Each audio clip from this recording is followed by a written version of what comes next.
I really look at the platforms like they're similar, but Instagram is more community focused. The stories feature is a huge difference. The DMs is a huge difference. So I do get more leeway with what I post on Instagram because people are familiar with me. They've seen me, they trust me. They're a little bit more willing to watch a video that might not have the best hook. And so sometimes I'll just put that info there. And TikTok is much more likely to go to strangers, people who've never seen me, people who are going to be judging and swiping in a second to 2 seconds. If I was making my videos specifically with TikTok in mind, I make them a little bit different, a little bit edgier, a little bit more hooky. But I'm not, because my Instagram followers are worth more money to me than my TikTok followers are. And so that's the audience I'm cultivating. I'm using TikTok as a testing ground. I may look back and say that this was a mistake, but it's really hard for me to focus and give both platforms the same attention at a time, especially when I'm also running a business, hiring people, doing things. Like content is only part of what I do. Regular people are taking their knowledge and content, packaging it up in an online course, and they're making a living doing it. But not everyone is successful with online courses. There's a right way and there's a wrong way, and I'm here to help course creators actually succeed with online courses.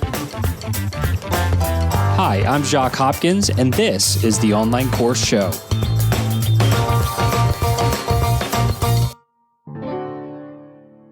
Hey out there, I'm Jacques, and welcome back to the Online Course Show. This is episode 195. Now, we've been going for almost 6 years now, and have you ever wondered what the most listened to episode of all time is? 194 episodes in the book. What do you think the top listened to episode of all time is? Well, I don't expect you to have all of them memorized. I'll just tell you it was episode 181 featuring Spencer Russell.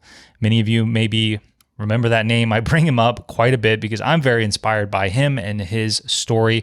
Spencer is the Toddlers Can Read guy. He has a wildly successful online course teaching toddlers to read. And I thought it was time, since it's been about a year and that's the most listened to episode we've ever had, time to bring Spencer back. So let me quickly kind of recap his story for you in case you're like, wait, who was that? What episode was that? Well, Spencer got started maybe a couple of years ago. He used to be a school teacher, won lots and lots of teaching awards, but he wanted more out of life. He wanted to be able to impact more people. He wanted to be able to make more money. And so that's when courses came on his radar, and he knew that he had a way to teach toddlers, very, very young kids, to read in a way that's better than anything else out there. He used it on his own kid, and his kid was reading books when he was like 2 years old, or first started reading words at like 18 months old or something crazy like that. And he has now sold, I would venture to say, thousands, if not tens of thousands of copies of his courses now at this point. And so many people have used his material to help their kids to read as well. Spencer and I first met when we worked together in one of my coaching programs, probably about 18 months or so ago. And we primarily worked together on his funnel. And if you've been listening to this podcast for any period of time, you know that an online course business takes several components to be successful. And so that funnel is just one component, but he's got amazing courses, he's got an awesome offer, and he's got a lot of great traffic. And so a lot of the conversation today, we did focus on traffic because I know that that is a struggle point for a lot of you. But to be honest with you, we could all use more traffic. At this point, he's got like 250,000 followers on Instagram, 500,000 followers on TikTok, and that is where the majority of his traffic is coming from. But remember, he only started those platforms a couple of years ago. He hasn't been doing it that long. He's already built up such a huge following on those platforms. And that's really what's allowing him to sell multiple 5 figures a month in a fairly low priced online course. We're not talking about high ticket here, just a couple of $100s is what his offer costs. And at this point, pretty much all of his traffic is coming from either TikTok or Instagram. Now, in this conversation you're about to hear, we do talk quite a lot about Instagram and TikTok, these short form content platforms, really the pros and cons between the two of them. Now, he is starting to diversify his traffic a little bit. He started with YouTube, has shown some early signs of success there. He's gotten started with a blog. So personally, I think these short form platforms are a really great way to get started. And I really like the path that Spencer has taken. But because it can be easier to put out content in those places, it can be easier to be consistent with the short form content, and it can be faster to see results. The downside, though, is that those results can be fleeting. Once you start finding success, it can feel like you need to really keep posting every single day to continue to have that success, which is, it's like good and bad. But other platforms, especially longer form platforms, the results can last longer. One video on YouTube that really hits can bring you sales for years, whereas one video on TikTok that really hits might bring you sales for maximum of a week or two. But that's why I think long term, a really diversified traffic portfolio is the way to go. But I also don't want you to start with a diversified traffic portfolio because you won't do any one platform well. So I like starting on one platform, like I'm going to do Instagram Reels and master that platform before you move on to another, and keep doing that. And so you look up a couple years later and you're on several platforms and you've got traffic coming in from several platforms. So in the conversation, we do focus a lot about traffic. We certainly talk about his webinar and his funnel, and we also talk quite a bit about mindset. Now, with that, I want to give you a couple of disclaimers before we continue to move forward with this episode. The first one is that in this conversation, you hear that Spencer is going to curse. He's going to use a few curse words here and there. And to be honest with you, that happens sometimes, but normally we edit those out.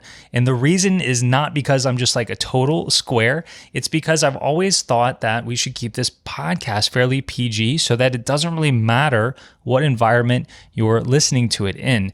You can listen to it in front of kids or whatever. I do use curse words here and there in everyday life. Not a lot, but I have been known to do that. But the reason I'm keeping them in this episode is because I think it's important to capture just how authentic and real and raw Spencer is. And it's not that, he uses a curse word every single sentence or anything like that. I would just hate to censor him in any way because I feel like that could take away from just the overall vibe and message of this particular episode. So who knows, maybe this is the only explicit marked episode we'll ever have, but I wanted to give you this disclaimer in case you do regularly listen to the podcast in front of kids, or maybe cursing does offend you. That's not something you want to listen to, and you've come to get used to the fact that we don't do this on this podcast. I wanted to be very, very clear that this episode does have a few curse words in it. The second disclaimer is that Spencer's mindset and recommendations in his path is not necessarily for everyone.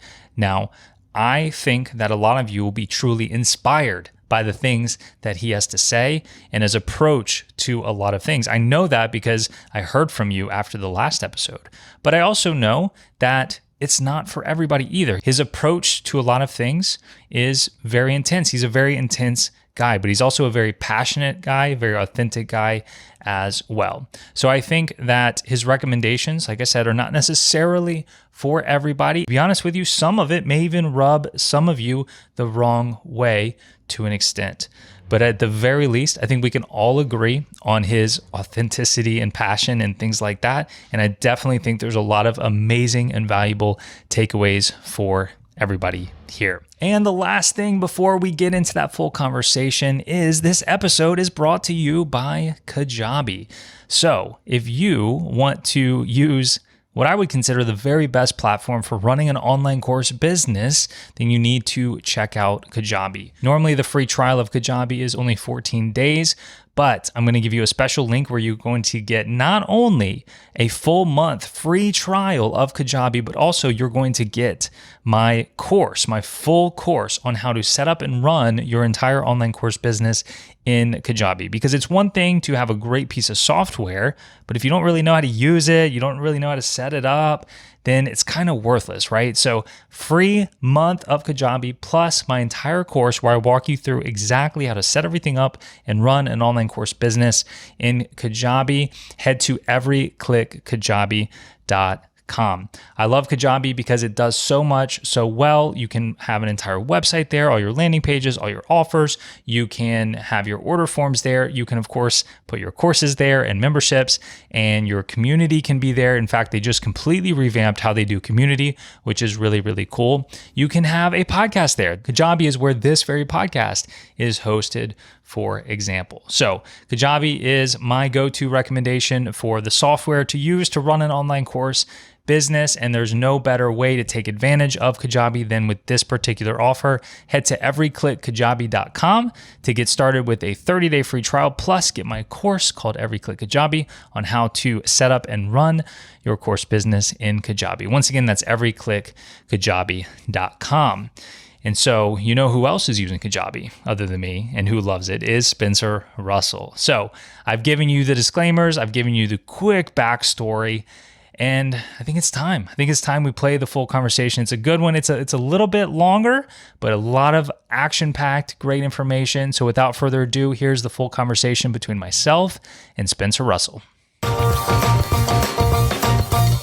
Spencer Russell, welcome back to the Online Course Show. Thank you. Good to be here. Man, these days, like when you're at like an event, maybe you don't know everybody, and you're meeting somebody for the first time, and they say, "Hey, so what do you do? What do you do for work?" How do you answer that question these days? I never do it justice. It's an awkward question for me because what I tell them is I help parents teach their kids how to read, and there's parts of that are true, and there's parts that obviously there's more detail. Like I do help parents teach their kids how to read, but people think that means that I'm a tutor or, I like work in a school building. And people think kids probably means, ages 5 to 10. I don't say I have an online course or, this is my business name or that sort of thing. I just say, I help people teach their kids how to read. They say, oh, that's cool. And the conversation pretty much dies. I feel the same way, man. Like I had a birthday recently. I'm getting really old, but one thing I do on my birthday every year is I go get a massage. A little self-care, right? And normally, what are they? Masseurs? What are they called? I don't know. But masseuse. They're normally not too chatty. They like you to just, you relax if you want to. But this one in particular, I've never, used her before, but she was a little chattier than normal, and she asked me what I do for work. And not that I don't get that question quite often, but I was like, oh, I teach piano. And she's like, okay, cool. And that was the end of the conversation. I don't think she asked or said anything else for the next hour. And so why do you think so basically me and you kind of answer the question the same way. We keep it very, very short, simple, not the whole story. Why do you think that is? It's a good question. I'm not sure how to give people the full story because they're not necessarily customers. And even if they are, I'm in a space where it's like, okay, let's say that this is a mom. She's got a 3-year-old, would be primed to like buy my stuff. I'm not trying to like, how do I say this? There's a lot of pressure in the parenting space of like things that you should be doing with your kid or shouldn't be doing your kid or like all that sort of thing. And I already understand that as a business, I'm adding a thing on to a lot of people's plates that they didn't even know could be on the plate. And so if I'm having like a casual conversation with someone's 3-year-old, reading is the last thing in their mind. And I'm like, oh, I sell online courses that help parents teach their toddlers how to read. I think they're like, oh shit. Like the first thought is your kid can read, and my kid's 4 and obviously he's been reading for 2 years now. And it's like, yeah, and like that becomes kind of awkward. And then there's like the consumer thing now. So I just think, like people don't have to understand what I do. I'm honestly at a stage where if they don't find it out in that conversation, they're going to see me the next 3 months on social media anyways. They're going to see what I actually do. And they can make an informed decision at that point if they're interested in it or if they think I'm crazy. Yeah, I think that's fair. So if anybody, you were back in episode 181, and it was a very popular episode, and I wanted to have you back on to just kind of get the update from you for the past year. But for those maybe haven't listened to it or it's been a while, just as a refresh, share like the highlights of your story and how you got here as far as the online business goes or the business goes in general. Yeah, of course. So I'll start with just the business. I have a business called Toddlers Can Read. I help parents and caregivers teach their little ones to read. I have 3 online courses that essentially work people through the reading process. So learning sounds, blending words, reading books. And we also sell flashcards too that go with the courses that can kind of help the kids learn the letter sounds. So that is the product. That's the service that I started. The story really goes back to 2020, right around the beginning of the pandemic, when we were on lockdown, and I'd actually just gotten a promotion at my job, so I was working a lot. I was really busy, really tired, really stressed, all that sort of stuff. But with like the lockdown, with being home, with being with my family, and also with my son turning 2, he had just turned 2 in March. My partner and I always knew that reading was the most important academic skill that we could teach him. We always knew we wanted to start early. And we had seen, as 2 former kindergarten teachers, the difference it makes when a kid knows how to read coming into kindergarten versus they don't. So at that point in time, the beginning of the pandemic, there was a lot of other stuff going on, but I decided that teaching him to read was going to be a priority. And I spent essentially a year working from like 0.0 to actually getting him at 2, reading really well, to 3, reading pretty confidently, obviously now to 4, reading chapter books. Like that was a big point of investment for me and with mom. But I wasn't on social media at all. I didn't have a product. I didn't have a thing. It was just something that we thought was important. And at the same time, over the course of the year, working at my job, as time went on, so 2020 went to 2021, I just wasn't enjoying my job. It wasn't the kind of place where I felt was a positive work environment. I didn't feel excited to come to work. I didn't feel like I was doing what I did best, which is working with kids. And so I made the decision in February, I believe, of 2021, that what I had done with my son was going to be the thing that I do with my career. And that was going to help parents do the same thing. Because it wasn't that my kid was brilliant. It's I made the time to do it and I knew how to do it. And so from February, when I made that decision, to June of 2021, that was getting the pilot course together. And very, very, very beginning of June is when I joined Instagram of 2021. And I pre-sold. And then from June to December was kind of ramping up the business. It was trying to get a funnel. That's when I worked with you to get a funnel in place so I could start making more sales, getting better at Instagram, that sort of thing. And then I think we last spoke in January. And so at that point, I had some contractors, decent number of sales. I don't know how many followers at that point, maybe 20 something thousand. I know that when we worked together, you were right at the 10,000 follower mark. And so after we stopped working together, you were really focused on ramping up Instagram. So when we last talked on the podcast, yeah, probably around that point, which I know you're way more than that today. I am. But here's the part of the story that matters. I think that's kind of the timeline. I think the part that matters is that I made a conscious decision that I was going to do something else in my life. I did not want to die unhappy doing something that I hated because it made a lot of money. And at that point, when I made that decision, I knew I had to align things in my life to make it happen. So I worked with you as part of the coaching program, paying $1,000 a month when I really didn't have $1,000 a month to pay. I quit my job at a point, where I was making a 6-figure salary where I didn't have any replacement money. We didn't have savings, so that's the point where if I quit and we fail, I don't know the language I'm allowed to use on your podcast, but we would be screwed, And I think time after time, I think about my story, it's believing in myself, and it's taking a lot of steps at points when other people thought it wasn't wise, but I saw down the road what would happen when those steps were taken. And I think that's kind of where we are today. And hopefully a year from now, we can talk again and we can look back on today and say like, wow, that was really the baby stages. You made a a lot of growth since then. When we first met, you had the 3 courses. I think there were older versions that exist today. The content was very similar, but the production value and maybe some of the content and curriculum is a little more dialed in. But we primarily think work together on the funnel, like you said. And so, and then you were very focused on Instagram after that, driving more traffic. I know you have other traffic sources now. I was going to say on your website, it's actually a new website I've noticed lately. You have a new website. I was going to say, like, what's kind of different in the past year about your business if we look at it through the lens of, traffic funnel offer course? Yep. That's a great question. Big difference is we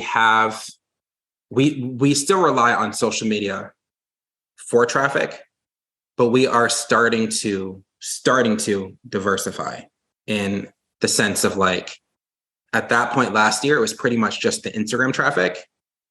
Now I have Instagram and TikTok, which is actually really important because right now, for example, I'm getting no traffic from TikTok, but my Instagram is crushing it. And I have periods of time where it's the opposite. TikTok is crushing and Instagram isn't. And so I have a stability now. It's still not stable, but I can at least get to the point where I can say, I don't rely on one algorithm. I have 2 algorithms that are bringing me traffic. And if one goes down, the other one can pick it up. We also have the YouTube channel now, which is new, which isn't bringing in an incredible amount of traffic yet, but it will. We've been working a lot on our blog, our SEO stuff, and we're putting out a ton of content. And I'm working with a marketing team on that. So over the course of the year, hopefully our blog will be generating a lot of traffic.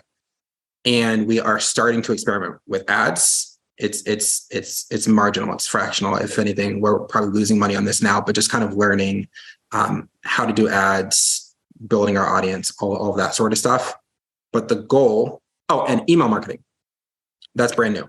So we actually have emails that are going out to people on an ongoing basis. So like for Black Friday, whereas in 2021, it was Thanksgiving night, after dinner, after nap, I was like, I should have a Black Friday sale. I was working from 9 p.m. to midnight trying to put something together. This year, we spent 2 months leading up to Black Friday, figuring out how we were going to execute, what the sequence was, that sort of thing. And so now we have an email list that we can pull from and market to as well. So I think in some ways, it's still unhealthy in that we over rely on social media. But in other ways, I think we're playing a longer term game in terms of traffic or ads or that sort of thing, even the YouTube page. So we have the traffic coming from a lot of sources because I know the funnel's going to convert. I'm not worried about the funnel. I'm worried about the amount of new people who are coming to the business every day. Let's hang out in like the traffic department for a little bit, because I think that's the area that people struggle with the most. They might have an amazing, product, offer, even funnel, but if you can't drive a decent amount of traffic to it, then you don't have a business, right? You're not making any money. You know that. And so I remember when we were working together very closely, meeting weekly, you were sitting around that 10,000 follower mark on Instagram. I knew very little about Instagram back then. We're talking, a year and a half ago. I've since learned a lot from you and from Ali Mason. And I'm trying to up my Instagram game as well. But I remember that you were focused on Instagram ads at the time. And I think to get to 10,000, there were some ads involved that you did, but you kind of hovered around that 10,000 follower mark for a while. What can you help us understand what really made the whole thing click for you on Instagram specifically? Yeah. So I hired Ali Mason, who you've had on the podcast. It's an Instagram coach. I was actually stuck at 16,000 followers in December of 2021. I would say for the full month. And to a point where I was actually getting less views and less engagement per video than I was getting when I had more followers. And my hypothesis, which Ali confirmed, was because I ran so many ads, I got all of these people who follow thousands and thousands of accounts, because what Instagram does is they say, okay, you're running ads to get more followers. We'll get that for you. So they put the ads in front of people who are just serial followers. That's all they do. And Instagram knows if this person sees an account, they're going to follow. And I got a lot of those people. When you have someone who's following thousands and thousands of accounts, they're never going to see your content. So all of a sudden, I have more followers, less people seeing my content engagement rate tanks, and so does my account. And so Instagram is now pushing it out to less and less people, because what you want for everyone who sees your content to engage with it. And the opposite was happening. So I hired Ali. We did a couple things. So the first thing we did was we were deleting followers, and we deleted 50 a day. And the goal was not to delete more than that, because you don't want to get flagged by Instagram for performing like a bot-like action. So 50 a day, my partner Molly did that.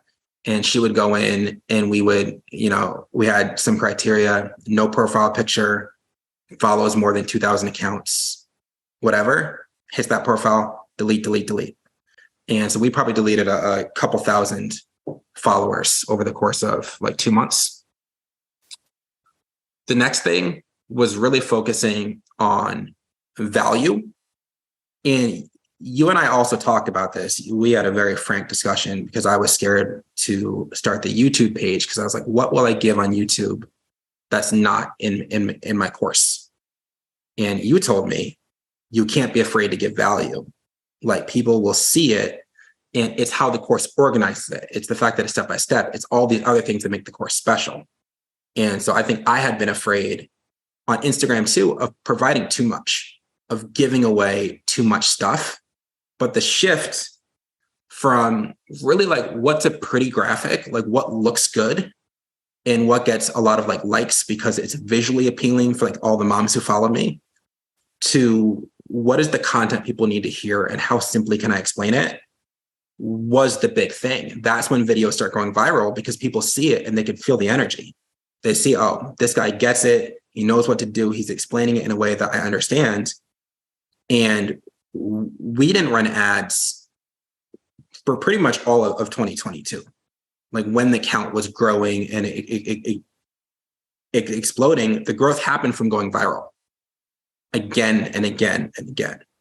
And at the same time, I track the data. As you know, I keep my analytics and I look at it closely. And so I have a spreadsheet of about 40 columns where I can analyze a video or analyze a post. And I can say, okay, here's the post I had. Let's call it 20,000 views. For that, I'm saying, out of that 20,000 views, how many likes, how many comments, how many shares, and then I'm calculating a per 100, per 1,000 ratio. So even if the views are off, I have a ratio for every video of how many people are seeing it and performing an action. Then TikTok gives you the watch percentage. And so TikTok analytics are much more robust than Instagram. So I'll throw a video in TikTok first, run it for 3 or 4 days, and get the analytics and plug it into my spreadsheet. And I'll say, okay, this many people watching after 1 second, this many after 2 seconds, this many after 3 seconds, this many after 4 seconds, and I'll analyze it. And there's like 2 big things that I can do with the numbers. Number one, I can find the trend in what goes viral. And I can name the formula. I need 92% of people watching after a second. I need 83% of people watching after 2 seconds. I need 78% of people watching after 3 seconds. I can say that like likes, shares, comments is the least important part of it. Watch time is it. It is watch time. I can have a video go viral, getting a quarter of the likes that a higher quality video gets, because it hooked their interest and it kept them watching because they were curious about the end. That's not going to convert to a lot of followers, but it is going to get a lot of views. And so I became a student of the numbers. And then if that video on TikTok doesn't do well, then I'll edit it and I'll change something before I post it to Instagram. I'll say, okay, people were dropping off in those first 3 seconds. I know for a fact if I post the same version of Instagram, it might perform a little bit differently, but not massively. I'm not going to have a flop on TikTok that just hits hard on Instagram. So I will A/B test. I'll put 2 different versions of a video on TikTok for 2 hours and then pull the one that's worse. I'll put one version up and I'll let it run for a couple of days. And then I'll look at the analytics, see what happened, and try and make my best call about how to make that better for Instagram. But like, that's how deep I am in the performance. And at the same time, I'm constantly talking with people. I'm doing hundreds and hundreds of DMs a week.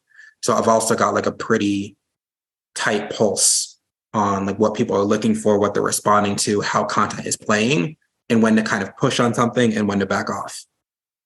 It's very interesting. I mean, it sounds like you're testing with TikTok and then you've got it dialed in by the time it goes to Instagram. Is that still your approach today, to where you always go TikTok first, wait a few days, collect data, and then go Instagram? That's the case right now when I have the content done in advance. If I've got 10 to 20 pieces of short form content done, waiting, then I can organize it in my project management system. I can say, okay, I'm gonna post this one and this one and this day, this one and this one, see how it does, and then make the tweak. If I'm kind of flying by the seat of my pants, I don't really have the content done, I may only have one video that night. Okay, I got one video, let's just put it up on both. But I really look at the platforms like they're similar, but Instagram is more community focused. The stories feature is a huge difference. The DMs is a huge difference. So I do get more leeway with what I post on Instagram because people are familiar with me. They've seen me, they trust me. They're a little bit more willing to watch a video that might not have the best hook. And so sometimes I'll just put that info there. And TikTok is much more likely to go to strangers, people who've never seen me, people who are going to be judging and swiping in a second to 2 seconds. And I've really been so focused on Instagram that my TikTok account is growing really slowly. Like, I'm not sure if this A/B test on TikTok is slowing growth. I'm sure that it is. If I was making my videos specifically with TikTok in mind, I make them a little bit different, a little bit edgier, a little bit more hooky. But I'm not, because my Instagram followers are worth more money to me than my TikTok followers are. And so that's the audience I'm cultivating. I'm using TikTok as a testing ground. I may look back and say that this was a mistake, but it's really hard for me to focus and give both platforms the same attention at a time, especially when I'm also running a business, hiring people, doing things. Like, content is only part of what I do. I'm also trying to improve my products, make books. Like there's all this other stuff that's going on. And so, part of the goal of hiring, I don't think that we talked about this, but I'm hiring a team that's coming on, that has come on 2023 is just to free up my time. So I show up, the content just gets shot, and then I'm not the one editing it. I'm not the one posting it. All that's being done, I'm looking at the analytics. I'm making calls. I'm informing the future content. But like, we've got to free up my time to be able to do the business side of this too. Yeah. I mean, I'm a fan of that. I do want to stick on the Instagram, TikTok, and just content marketing in general a little bit longer, if that's okay. I had an objection come up in my coaching program on our call this week about these short form content platforms. Somebody was suggesting that it may be, not too difficult to grow a following, grow followers, get views, and so on. But what's the really hard part is to actually get people to leave these platforms and get them over to your funnel or to your site. And he was pressing so hard to say, like, it's nearly impossible, and that there are better ways to get traffic to if the goal is eventually to make sales. So I would venture to say the majority of your traffic, it sounds like, is coming from the combination of Instagram and TikTok. How are you, what would you say to that person? How are you getting people off the platform? Is it he? Yes. I think he's wrong. And I think if he keeps that mindset, he's going to continue to lose. Like that's what it is. Like, you have to look at a situation in front of you and say, this is challenging, so it is the platform's fault, or this is challenging, so I'm going to figure out what I need to do differently. And, I could spend 60 seconds looking at his account and say, okay, here's where you're missing on the content. You're not providing enough value, or you're not providing enough this or that to actually build the trust for someone to leave the platform for you in the first place. or I can look at the captions or the link or the description and say, okay, you're not actually giving a clear call to action or like pointing people to do that.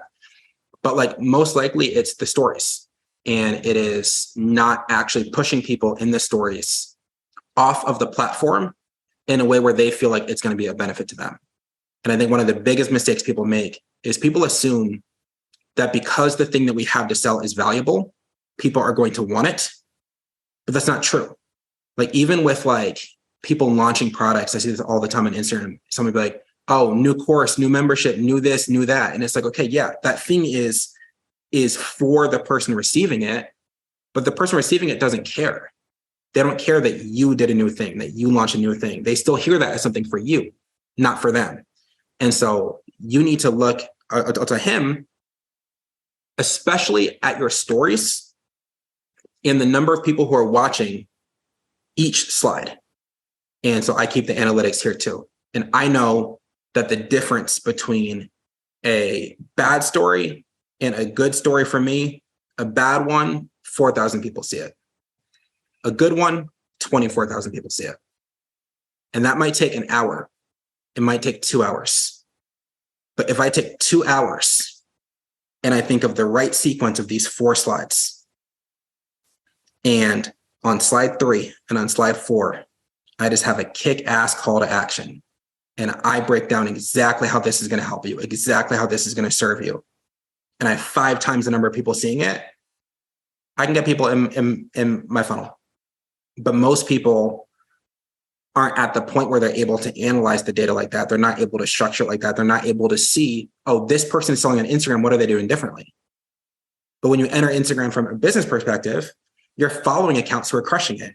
And you're studying every post they make, every story they do, every slide they put, where they put their link, how they put it.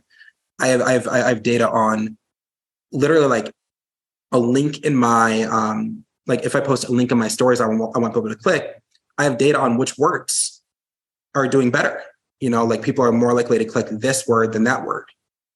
And if your attitude is you can't sell on Instagram, you can't sell short form content, you're never going to perform any of the actions that I performed to be able to figure out how to do it. You're going to concede this is too hard. It's not possible. And yes, it certainly is challenging, but this was my only option for a long time. This was my only traffic. Still, if I fail Instagram, like we don't make enough money. So when Instagram is dead, I have the option of saying, oh, algorithm changed, blah, blah, blah. Or I can spend a couple hours looking through and see which people's profiles are getting better. Who's performing? What content are they putting out? What do I need to do? Am I in touch? How do I edit my stories? What should I link? Do I need a new freebie, a new funnel, a new offer? Like what's the thing? And I'm going to keep tweaking until I figured it out.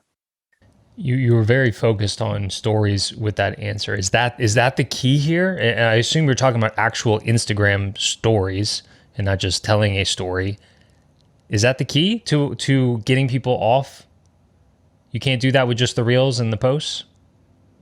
You know, the best comparison here is probably TikTok to Instagram, where TikTok has the stories feature, but it's not really the same.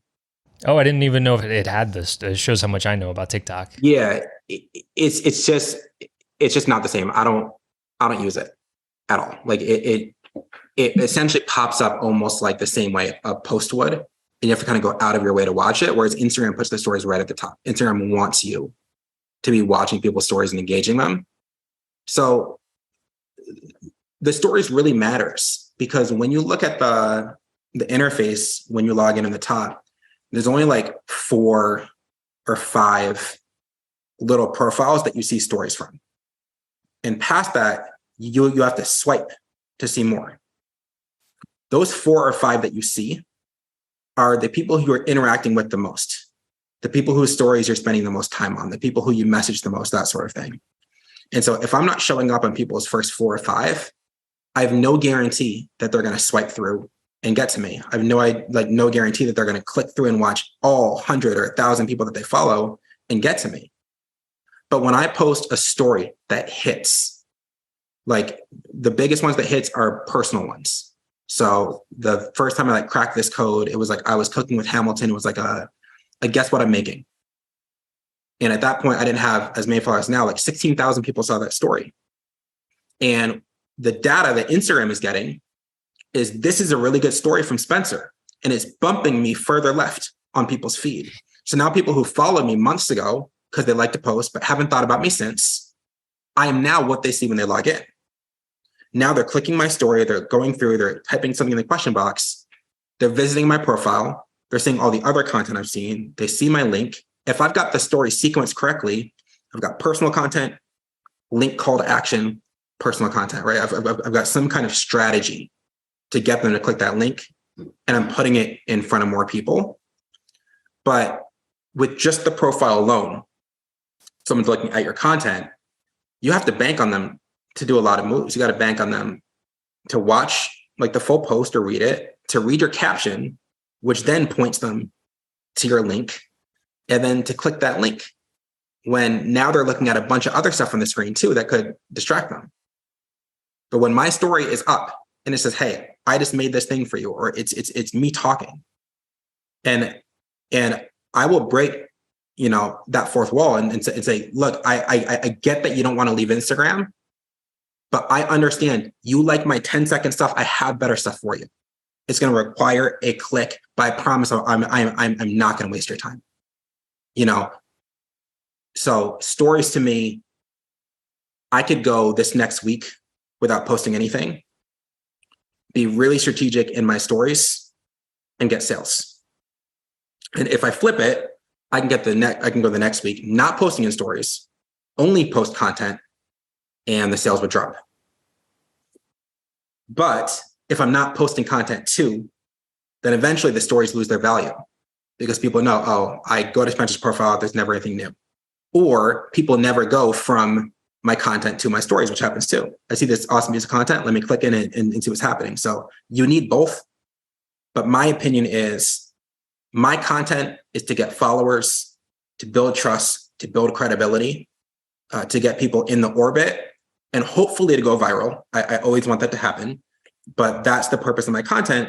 My stories is to share some behind the scenes stuff.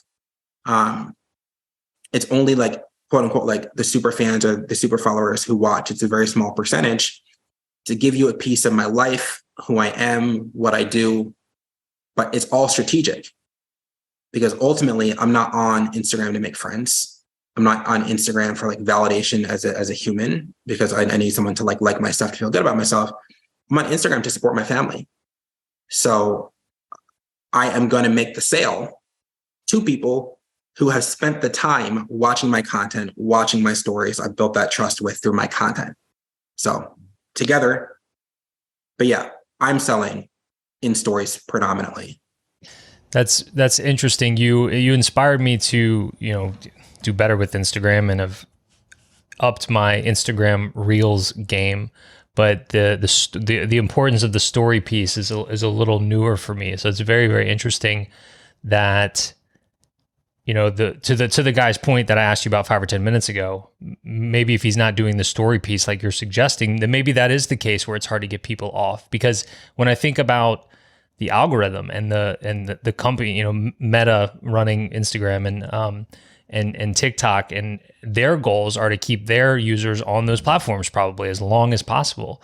And so they don't necessarily want to incentivize content that pushes people off of their platform, I would guess, but they're also interested in, a positive user experience too. So, but you mentioned you don't use the TikTok stories though. And I know, early on you were talking about how it's great that you've got both because sometimes you're doing really well with TikTok, other times not. Sometimes you're doing really well with Instagram. So it's a diversified income stream, even though it's a very similar type of platform. So surely you're not only getting people off platform on Instagram and not on TikTok, right? Right. So people are coming off of TikTok. It's just a smaller percentage. So TikTok, I will get more followers faster. That's the case. I have 480,000 on TikTok, 280,000 on Instagram. And that 480 on TikTok took a lot less time. And to be honest, it took a lot less work. Not posting stories, not doing DMs. It just is what it is. And the TikTok, I don't have the exact numbers, but I'd say TikTok follower is worth probably a third Hmm. to maybe half what an Instagram follower is. And I think a lot of it probably is the stories. It is the fact that they only see my content. It's just a thing that pops up, and they have to love it so much, from a 15 to 40-second video, so much that they go to my profile, read my bio, and they have to love that so much that they read my bio and they click it, and they get to a landing page of someone who they only watch 15 seconds of and decide, this workshop is worth signing up for. Much, much easier for me to get on camera for 30 seconds and explain exactly how I can provide a service to you with a link where all you have to do is tap it, which is the Instagram story. Historically, the top kind of traffic source, or even if we want to stick with the category of content marketing that I've recommended for course creators, is YouTube. And I've had a lot of success there. And I also got started 10 years ago when YouTube, some of these, TikTok obviously didn't even exist back then. I don't know if even Instagram did. Instagram Reels certainly didn't. But lately, more and more, I'm recommending people possibly start with this short form content, because it can be easier to create the content, and it can be faster results. It depends on how you define results. But the objection that comes with that sometimes is, man, I don't necessarily want to have to produce content on these platforms, on Instagram and TikTok, like every day for the rest of my life. Because while it can be possibly easier and possibly faster result, from what I've seen, tell me if you disagree, that traffic and that traffic is more fleeting than YouTube, SEO, podcasts, some of the other strategies. So what would you say to that objection? I mean, I agree with that objection. I don't want to be on Instagram or TikTok either. I got to be honest about what I'm good at. I am good at it. But that doesn't mean that this is what I want to do. We're starting this YouTube page, and we're learning as much as we can about what works and what doesn't work. And a large part of 2023 is going to be exploring YouTube videos, different formats, trying to find the thing, because we do believe that once we find the video style on YouTube, the channel is going to grow. But so far, we haven't found that. On Instagram and on TikTok, you can argue, I did find that. I do know generally what people want, and on YouTube, it's just not there yet. But I would love to spend more time on YouTube than the short form stuff. We are doing a lot of work on blog, on SEO, on optimizing the site, like all that stuff. The goal is not to have to rely on Instagram and on TikTok. And I've said this before, and I'll say it again, like the day I can quit those platforms, I will. I don't care how many followers I have. Like if I'm at a point where I can support my team, I can support my family, I can support my lifestyle, we all feel comfortable, we're happy to leave it, we're good to go, then like, let's get off. Because it adds a lot of stress to my days. And, to sit in bed and say, we've only made this many sales today. I need to add to my stories. And not just I need to add to my stories, but I need to strategically set it up. I need to go back downstairs, turn the lights on. I need to say this. I'll shoot 30, 40 times to have something that comes across the right way, or that feels casual but formal, or like that sort of thing. Like that takes a lot of work. It takes a lot of time, it takes a lot of energy. People don't see it. People think I just come on camera and it's all fine. But like, there's no way that I can just kind of show up on camera and get the growth that I've gotten. It takes a lot of work, takes a lot of thought. And I would rather be thinking about other things, how to make my product better, how to support people who bought my course.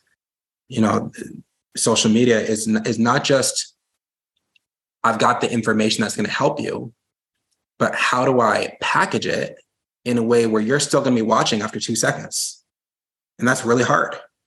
I can imagine somebody's listening to this and maybe they were even thinking about getting started on one of these platforms, but hearing somebody like you say that's got, nearly 1 million followers across the two platforms say, like, if I had a different traffic source that, wasn't this grueling, didn't make me feel this way, I would be on it and not on these. they're like, man, then should I really start here? Right. So if you're advising someone, like my perspective is, well, consider starting there because you can, produce content a little faster and easier, because you can get results a little faster and easier. But that doesn't mean that that has to be your primary traffic source, your primary medium for content forever. But it could be a way to get things kickstarted. What would your advice be, given what you just said? Yeah.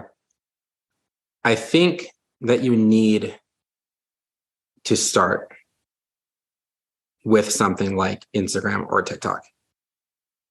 I don't really think it's an option right now if you want to grow quickly, for a couple reasons. But the biggest two being, you learn how to get information across in a way that people actually want to listen. So the way that I'm able to show up on camera now is completely different than it was when I started.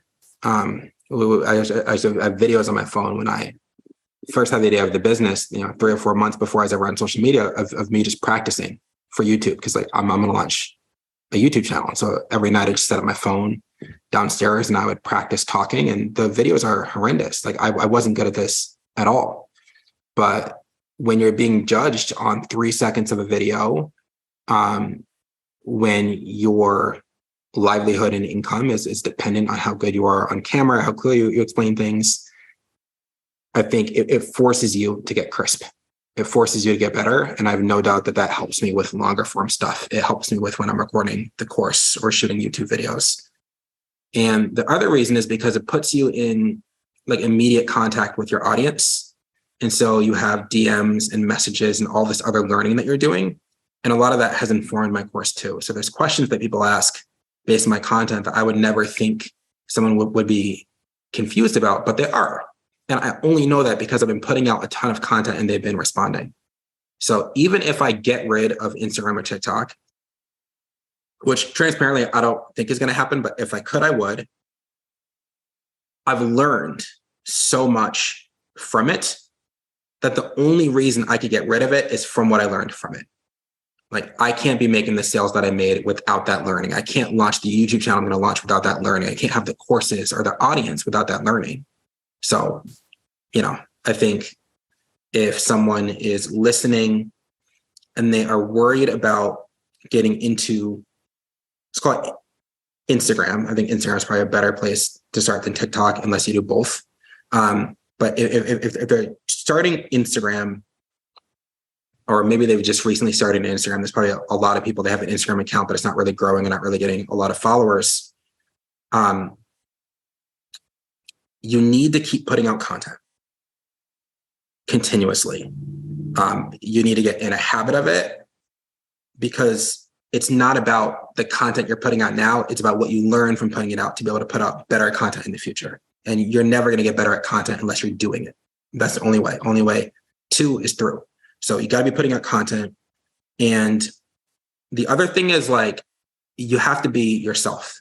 And I think a lot of people, they're worried about Instagram. I've talked to so many people who are doing these stupid ass dances and trends and pointing at stuff on the screen because that's what they see big accounts doing.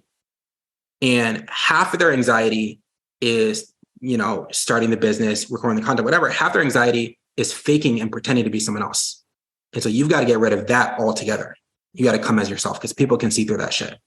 And the only reason that some people are successful with the trends and the pointing and all this stupid stuff is because that's actually their personality. That's actually what they're like in real life. And so that energy comes through. But if you're faking, you're now one of a million people who's faking to the same song, and you think yours is going to get views. Like, no, you got to show up as yourself. And if you look at my page, if 10 people hit my page, 7 people are going to be completely turned off by what I'm saying, by my brand, by my skin color in this space. Like there's all these things about me that is not the regular toddler influencer. But 3 people are going to really like it. 3 people are going to really like it. Maybe one's indifferent and 2 people really like it. But I'm going to capture some percent of the people coming to my page. And if you have no personality, you're selling your soul. The only thing you're doing is what you think you should be doing. You get 10 people hitting your page, they're going to be ambivalent. They're not going to care. You're not capturing any of them. So you got to come into this with a sense of like, not just is the content hard and I need to be putting this out, but like, I don't need to make it harder on myself by pretending to be someone else or trying to keep up with the trend. I got to come in and find what's special and what's unique about me. And if you don't have anything special and unique about you, that's where I'd say maybe give it a second thought. Maybe get a podcast. I don't know, because not everyone can do it. I'm not gonna lie and say everyone is dynamic, because they're not. But if you've got some sauce and you got something that you can bring out of you, that's your personality, do it. Be honest with me, Spencer. Have you ever danced on a TikTok video? Never. I never ever have danced on camera. I have never pointed to anything on camera. I don't use trendy audio. Even if, and you know, there's two big lines that I drew with my Instagram coach right away. Number one, I will never participate in a trend. Never, ever. No matter how many views it can get me, no matter how much it can help, 0 trends. I'm not going to do it. That would be selling my soul. And number two, I'm not going to show my son's face. And I don't care if I have, you know, this video that could be this viral video, which I do. I have them. There's these viral videos of kids reading. My kid's a better reader than them. I can share it. I'm not going to. Because the point of my account isn't to say, look at my baby genius, look at my kid, look how cute he is, which I don't think that you've seen him, but he's incredibly cute. The point is to say that you can do it. You can do this. The page isn't about Spencer as like, look what I did as a dad. It is look what you can do as a parent. Look what you can do with your kid. And I have never broken those lines. I will never break those lines. Like I drew that in the sand. And even when my account tanked, it wasn't gonna be something that I compromised. It falls right in line with the story brand framework by Donald Miller. In that, what I'm hearing you saying is that on all your channels, on all your platforms, it's not all about look at me, look what I've done, look what I've done for my family, look what I've done for my kid, things like that. It's all about the value that they could get and the things that they could be experiencing in their lives. Is that fair to say? That's right. And to be honest with you, it is a really tough balance. It is really hard because I alluded to it, but I don't look or sound like anyone else in the reading space or in the toddler space. And I have people, specifically white women, who come for my credentials all the time. I get rude messages. I get rude comments. I get people making assumptions about me, about my family, saying things about my son. It's inappropriate. It's disrespectful. I don't appreciate it, but I get that it comes with the territory. At the same time, I don't think it's my responsibility to share my resume, to share the teaching awards I've won, to share my experience, to share how good of a reader my son is, share my college GPA. Like I have every credential they could be looking for to support why I'm qualified to speak about what I'm saying. But again, it's not about me. And if my focus was always, look at what I've done, look what I've accomplished, look at this, look at that. I can say the same thing with my business. It's just another extension of like how I've approached life. You know, then like, what's the point? The point would be to win an argument with an internet stranger who is going to be rude and disrespectful to me either way. But it is, I think, my page, down the line, there's probably a better balance that I can draw of actually bringing up my credentials and what I've done, because it is part of the story. You know, majority of people who follow, I don't think they know what my son can do. You know, his teacher doesn't even fully know what he can do. You know, like there's parts of this where I think I would need some help or some coaching for how to draw the right balance of sharing my experience. But generally, I lean away from it. And I shared one story. I saved it to my profile where I go through my credentials. I qualify it with, I'm not going to talk about this again. And then if people decide to watch my webinar and the free training, I'll show a little bit more about what I've accomplished. But I want my content to speak for itself. I want someone to be able to look at it and gut check. Does it seem like he knows his shit or not? But at the end of the day, yeah. The best way to deal with the haters, is it simply to ignore? We've got to mix. We got to mix. Ignore, delete, respond, depending on the situation. Delete is going to be blatant disrespect to me or to my family. That typically is going to get deleted before I see it. Ignore something that is not productive, combative, but no real traction. Someone kind of shouting in the wind in some comment section that no one's ever going to see. Someone who wants a response, but we're not going to give it to them.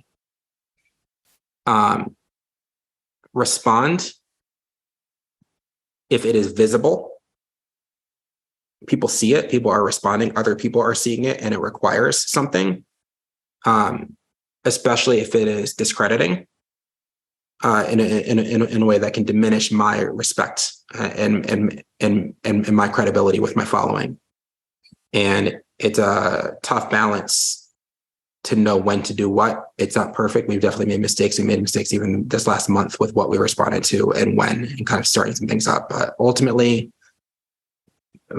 my belief and what I try to keep front of mind, because I talk about reading and I talk about parenting, is for people who are upset with the reading content, who clearly did not have a great education themselves, I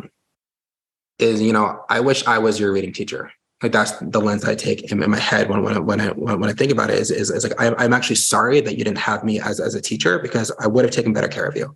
I would have made sure that you could read. I would have made sure that you felt successful. I would have shown you this and you would have done a lot better.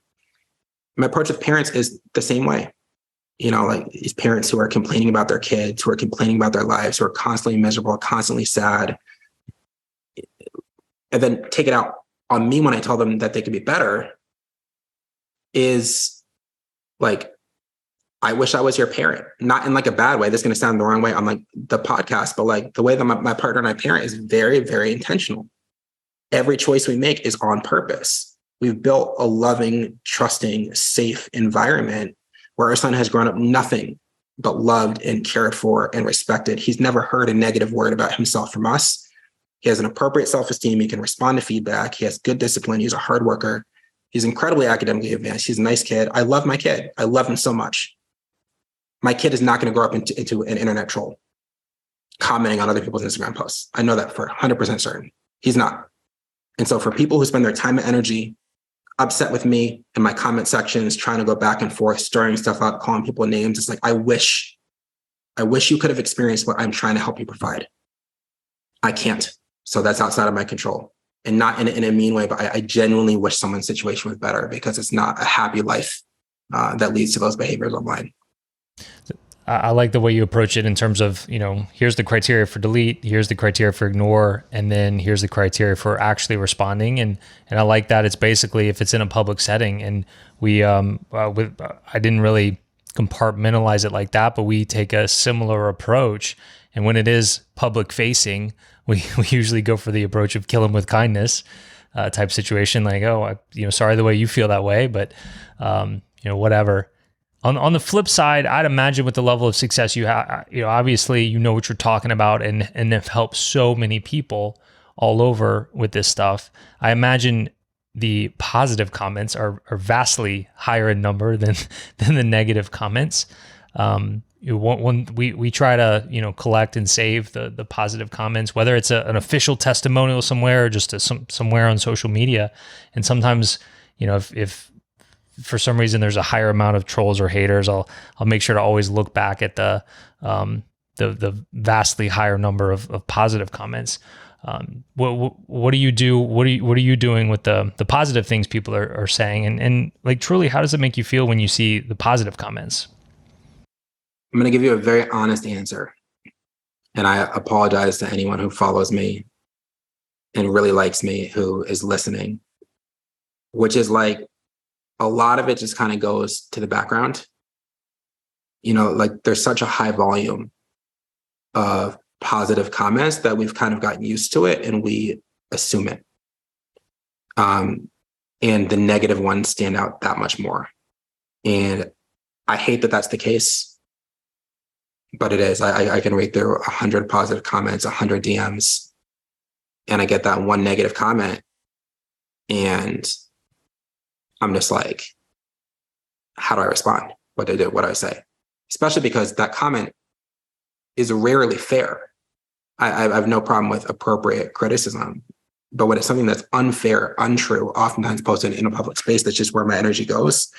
And so we've been trying to kind of learn over time. I've provided the same guidance to the folks who read my comments and stuff about energy. It's just, you got to look at the comments when you're in a good space with energy, either on a walk or in like a calm place in the morning with your coffee, and sift through. But I think the blessing and the curse, which we talked about the last time I was on the podcast with the success, is like, I don't really step back and look at it. Like, I don't really take the positive and say, like, what am I supposed to do with that? Great job, Spence. Like, there's always stuff to do. There's always stuff to make better. And so I think it's a blessing and a curse, because I think I've been able to get where I get by not being content, by not stopping, by continuing to focus on the little cracks instead of the big picture. But your suggestion makes sense to me. And I think it could be something that I try, or something that we do, which is to intentionally focus on positive stories, things folks have shared, ways the course has changed their life, which come in every day. But it just doesn't hold the same emotional space for me that the negative does. For me, it also helps it just keeping me motivated and aligned with the business, and not simply looking at it as a source of income. I think that you are far more passionate about your topic than I am. As more time passes, the less and less passionate I get about teaching piano specifically, and probably more passionate about this side of the business and helping people with online courses and online business. But when I see the positive comments, I'm like, about piano, I'm like, oh yeah, like this, it really is helping people. It's not just, nearly passive income that I can collect every month. It's not just a business. It's not just money. It's like, John in Scotland and somebody in Australia and somebody in Canada, like people are actually like signing up for my program and doing something that they find significant that they weren't able to do before. And would they have been able to do it otherwise? Some people, yes. Some people maybe no. But when they say like, I've been wanting to play, my favorite song on the piano for 50 years, and now I can finally do it. Here's a video of me doing it. That just keeps me wanting, that kind of brings me back into the business and like, oh yeah, like this is actually really, really cool. Like I want to look at it more than just as the money. I think you're right. And I think I work too much. So I get those. Like last night is a perfect example. I finished most of what I had to do around midnight, but I hadn't done my DMs yet. So I set a timer for 30 minutes to see how many DMs I can get through. Got there some. A second timer for 30 minutes. Worked until 1 a.m. and then just stopped. I didn't finish all the messages. I was tired. And there's videos in there that people have sent to their kids. There's photos, there's thank yous, there's that sort of thing. I got 100 messages under it that I've got to get through. So I really genuinely appreciate that. And at the same time, I'm tired. I'm kind of tired of reading right now. And I know that could sound like it's the wrong way. Like I'm not tired of success or people being successful with their families. I definitely love it. I have systems that I need to set up still. where messages are getting responded to by other people. It's still me, where people are filtering some of this out for me, taking the parts that they can take. And then I'm getting some of the stories. I'm getting to deal with some of the customers and some of the success. But if I'm working all day long, minus my family time, like through to the evening, early morning, responding to folks, it just doesn't hit me the same way. So I love the stories. I love the success. Again, a year from now, I would love to say this is different, and I'm hearing those success stories and I'm like celebrating everything with them. But I literally don't have enough time right now to be able to do that for every message that comes in. You've got some good systems in place, and you've got a lot of automation in place, meaning you've got a very dialed in webinar funnel. I imagine you're still using Kajabi. I mean, people sign up, they can immediately get started in the course. So I would venture to say that you could make a decision right now, not that you would ever want to, but you could say, okay, I'm just going to produce one Instagram reel a day, or TikTok, whatever you want to call it, post it on both platforms, and then let everything downstream of that just happen automatically. I'm not going to do anything else. I'm going to work 45 minutes a day, and I'm just going to sit back and relax. You wouldn't make near as much money, but I would imagine because of what you set up, you would make a pretty comfortable living. Correct me if I'm wrong. Why not just go with that route? I'm curious what you think my answer would be. I think the answer is that's like not in your DNA. Like, you're a hard worker by nature. You're always wanting more. Like, you want to grow this as big as it can get, and so on. Whereas other people, their goals are more about the passive income and doing like more hobbies or traveling or things like that. Is that the answer? It is. Yeah, I thought that that starting this course was going to be passive income, and that I'd be working very little. My goal was to go to the gym a lot, work out a lot, eat well, spend a lot of time with my family, and obviously help people in the process. The goal right now is build the best beginning reading program in the world. That is the singular goal. That's what me and my team are focused on, build the best program. And the only way to do that is with money. It's the only way to do it. So, we are making a lot of money as a business, but what we make, I am putting back in. So I have 3 full-time hires with benefits. That only happens from grinding. Like I could lay back and I could say, you know what? I could run this business on my own. And it's true. I could get rid of everyone on the side, the agencies, the people, the employees.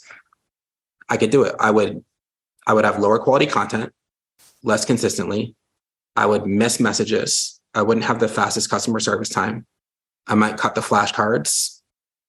But I could do it, and the amount of money that would come in, I would probably consider myself rich. But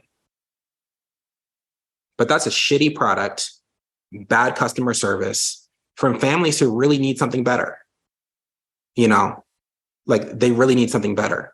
And so when I am trying to milk every sale, there's a sale lingering in a DM.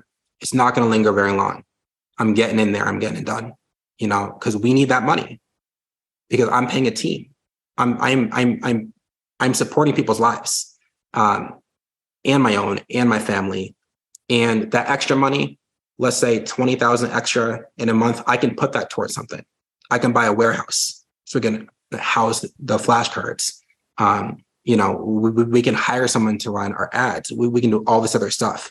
So to me, the extra work, the extra money, the extra stuff that comes in, it gets reinvested and we build back bigger. And I think it's going to be 2 years, maybe 3, of really hard work from me and from everyone on the team. But I think we're going to land on something that we can look back and say, we're not there yet, but we can say this is the best beginning reading program. You sign up for Toddlers Can Read, you get the flashcards, you get the book set, you get the handouts, you get the organizer, you get these videos, you get this behavior course, you get this, and it's all for this amount of money. And there's going to be no one. Hooked on Phonics, Curriculum Company, other people on Instagram. Like the only person people group that can keep up are going to be big curriculum companies, Target, Walmart, with what I'm spending. And the goal is to get to that space first. I'm not trying to let these other Instagram accounts keep up.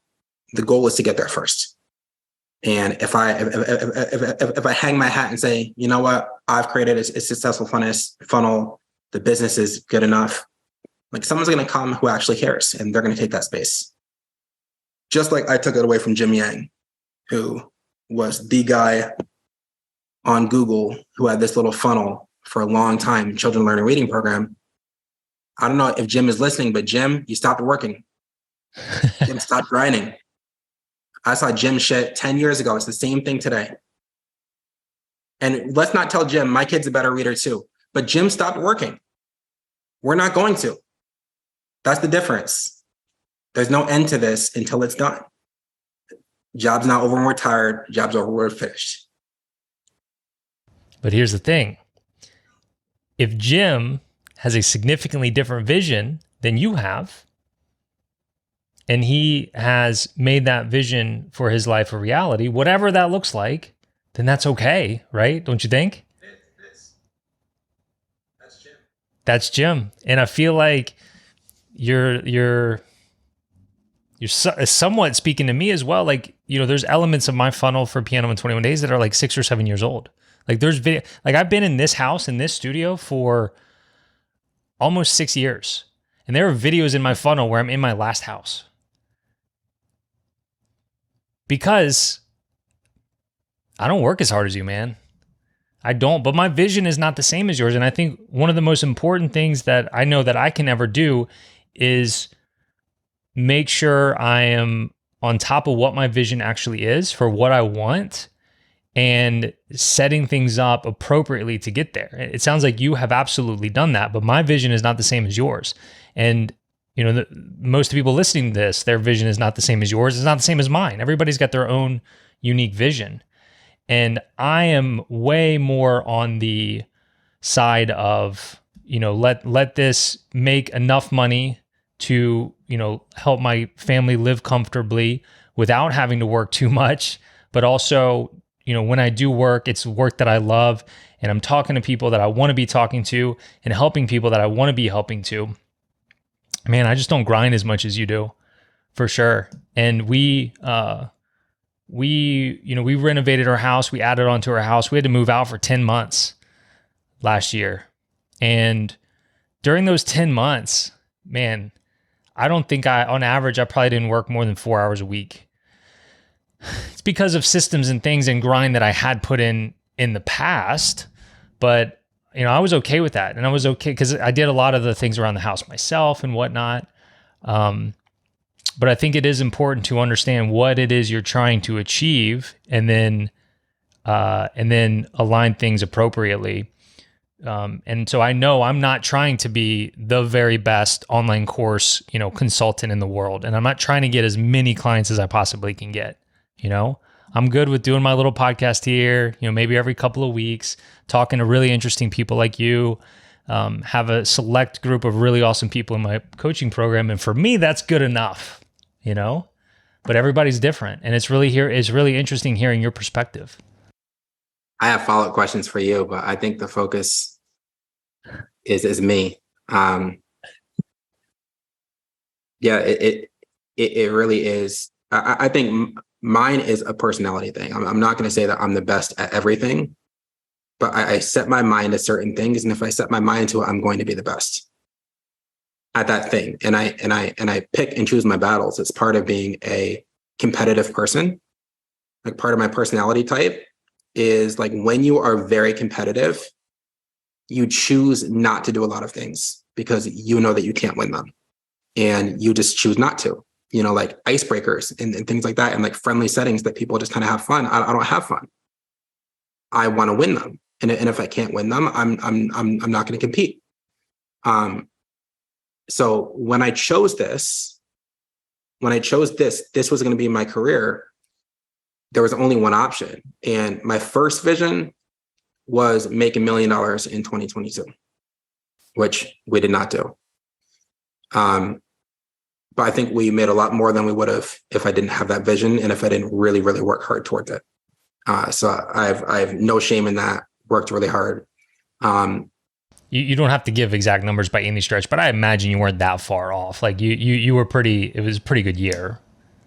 It was. If you annualizing is like kind of a joke, but the last like 3 months are all on pace. Like last 2 months of 2022, first month of 2023, like we're on the right pace.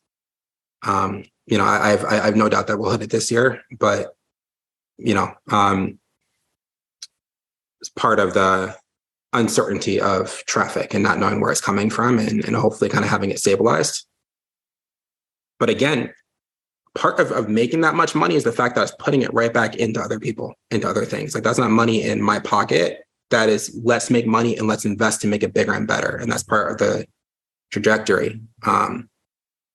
But like the goal for me really shifted when I started bringing teammates on. And I have a Shad with the camera, and I have Katie, and I have Mandy, and I have Michaela, and I have Kyler who's helping, and different people who supported. Because it's not just about Spencer making a ton of money, Spencer working as little as possible. It's about making something as a team that doesn't exist in the world, something that is the best in the world, and that's going to help support families. And I don't think any kid deserves to have what my experience was learning how to read.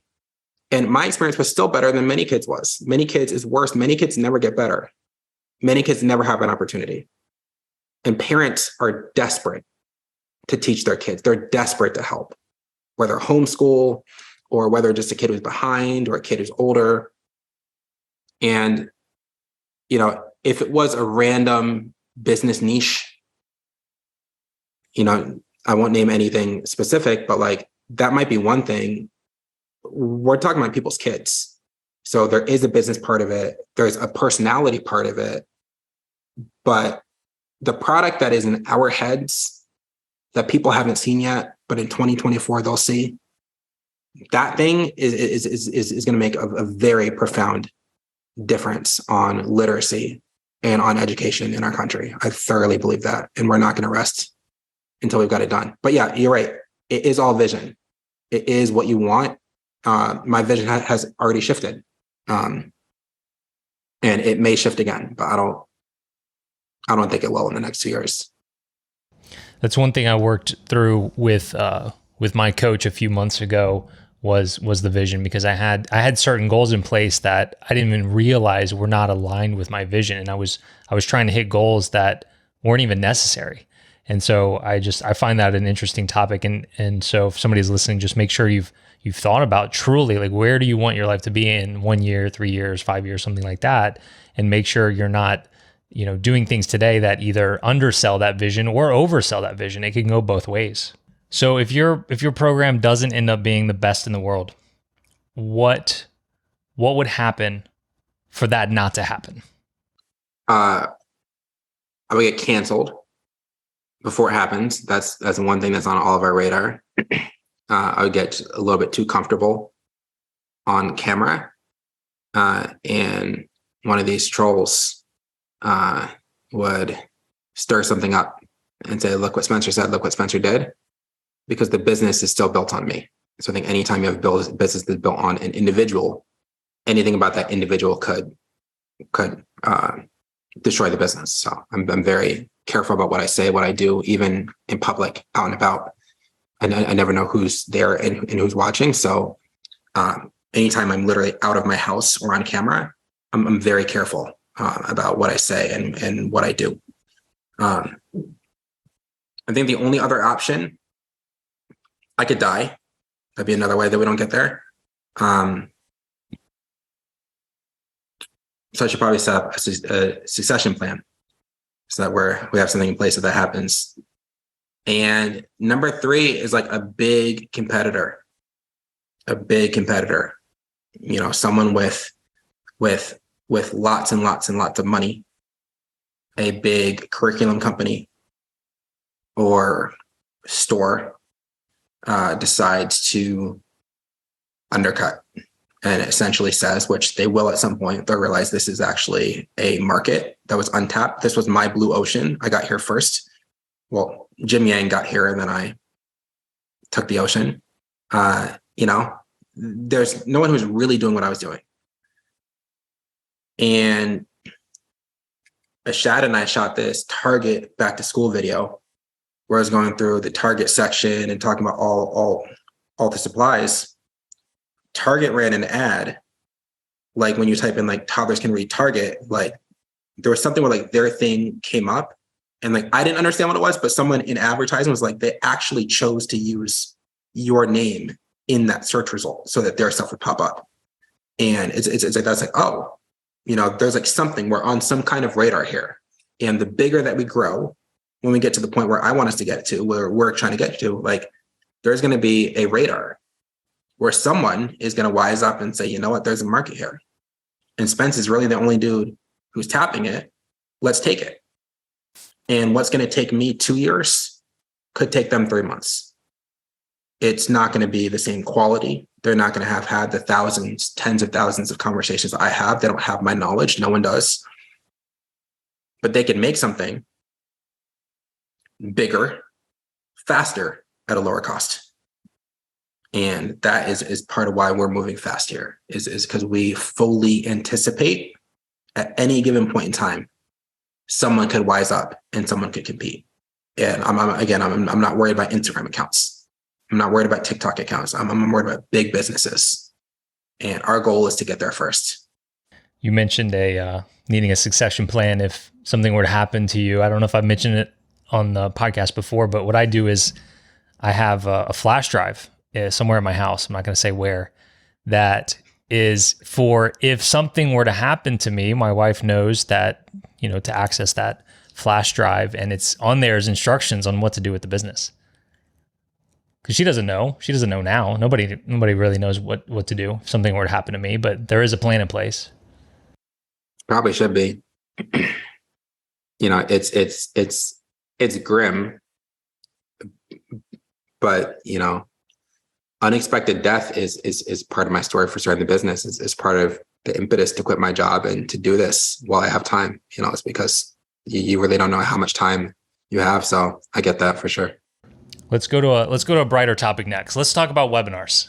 I don't want to go before we talk a little bit about your funnel. We spent the majority of the time so far talking about traffic and then just about mindset and vision and higher level stuff. But your webinar has been very successful. Your webinar funnel has been very successful. And I remember, and it's fairly simple and straightforward. The webinar is kind of the powerhouse, and it's a very, very, very effective webinar, obviously. But I remember in June, this summer, I was in France with my family. I was walking down the sidewalk one morning by the lake. It was a beautiful day. And I remember getting a Voxer message from you, an audio message, talking about this new software, this new webinar software you've been playing with and loving and how it's increasing your conversions. And it's called eWebinar. Are you still using that? I am. Love it. Why? Why do you love it? It doubled my conversion rate, if not more, and it is the software.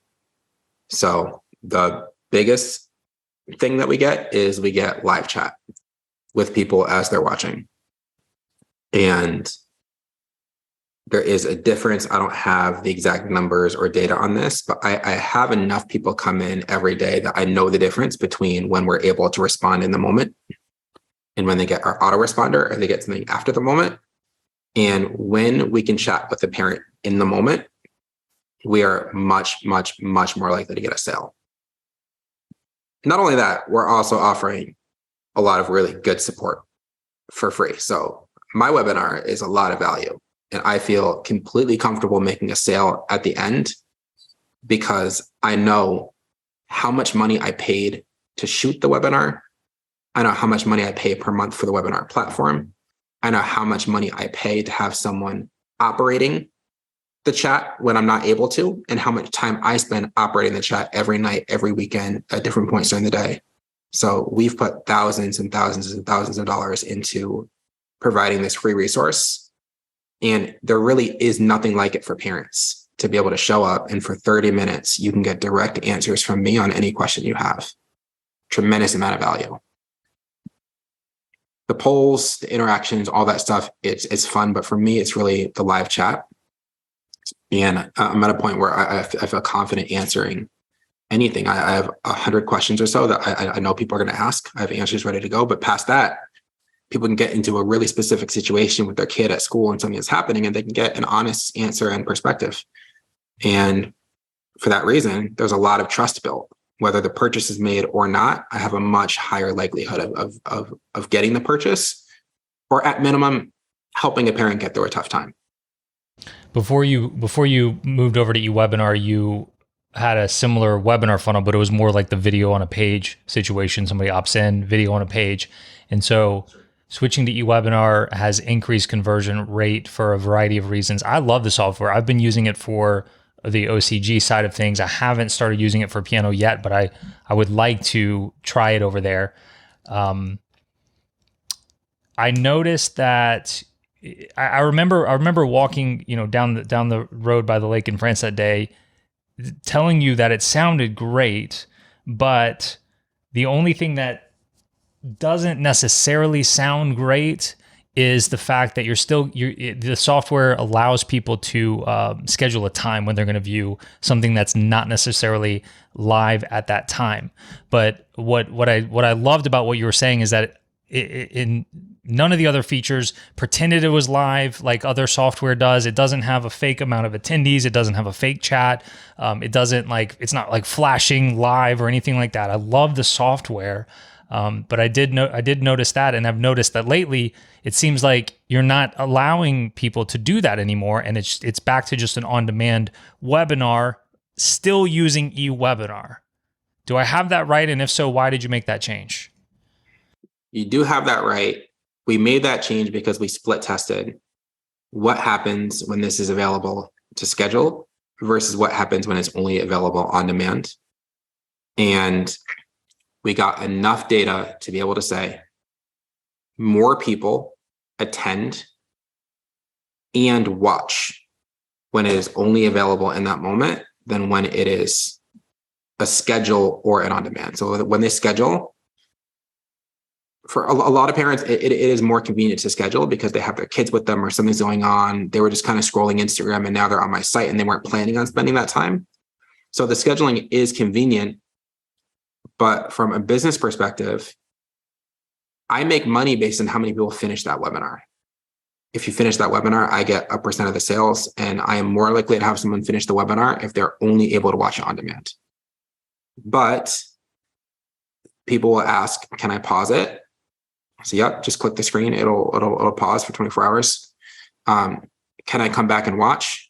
Yeah, you'll get an email with the replay link as soon as it's finished. Once you've come in, you don't have to commit to finishing it in that time. But literally getting someone's foot in the door, we are more likely to do it through just on demand. But I'm not 100% on it yet.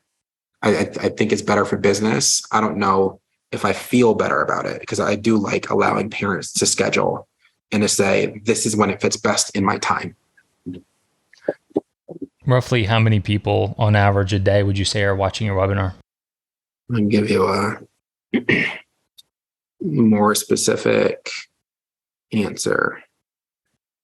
This will be like 10 or 15 seconds to give you. Sure. And I mean, give me whatever numbers you want, but I don't need anything too specific. I'm just for context. Like I'm assuming we're not talking about, two viewers a day. It's probably not 2 million either. It's probably somewhere between those numbers. So this month, 14, 17 divided by 12, we're averaging 118 a day. Is that opt-ins or people actually watching the webinar? Watching. Actually watching. To be a little bit higher. Roughly what, and this can just be a gut feel, like what % of your sales come from like during the webinar? 80%. 80%? Say. And that's lower. I'd say probably before it used to be closer to like 95%. I think we're finally starting to get some word of mouth sales and some just hitting the website, getting excited sales. But vast majority are from the webinar. And the other 20% come from where?